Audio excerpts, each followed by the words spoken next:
はい、壁の方全部貼り終わってですね、数日が経ちました。で、今日はですね、コンセントをこの後電気屋さんが付けに来てくれるんですけども、本当はですね、電気工事配電盤の方がですね、この入り口の上のところにですねつく予定でした。その配電盤がですね早くできればですね、壁が張る前に電気工事ができたんですが、先に壁張りの方がですね終わってしまったので、ちょっと一部ですね剥がしながら電気配線をしなきゃいけないということになってます。コンセントの位置っていうのはですね、このピットの下のここのところに2つあるのと、チューブでですね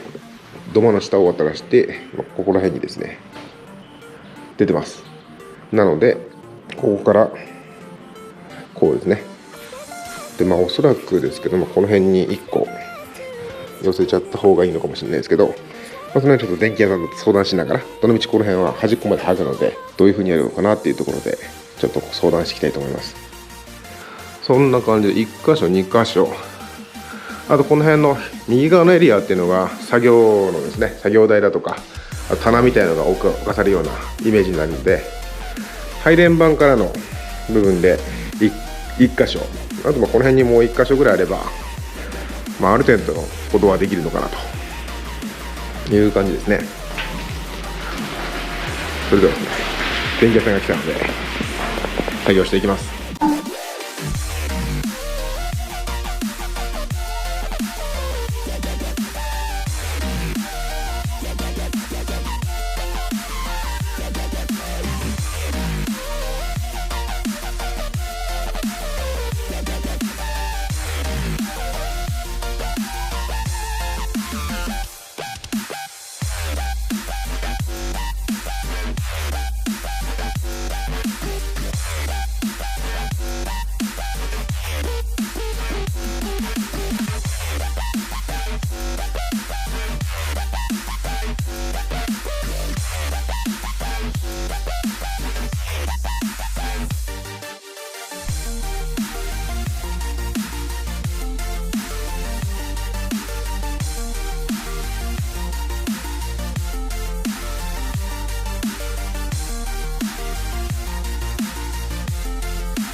はい、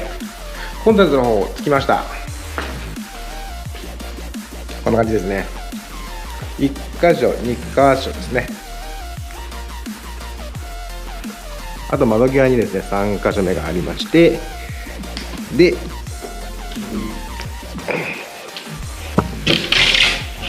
ピットですね、ピットのところにも1箇所つく形になりました。これでですね、一応ベースの電気周りっていうのは完了ですね。その他にですね、配電盤の方から1本ですね、本当は先に入る予定だったんですけども、コンセントが独立して入れる形になっているので、それでコンプレッサーを回したりとかしたいと思います。一品かことはないんで何とも言えないんですけども、今後ここの真ん中のスペースのですね、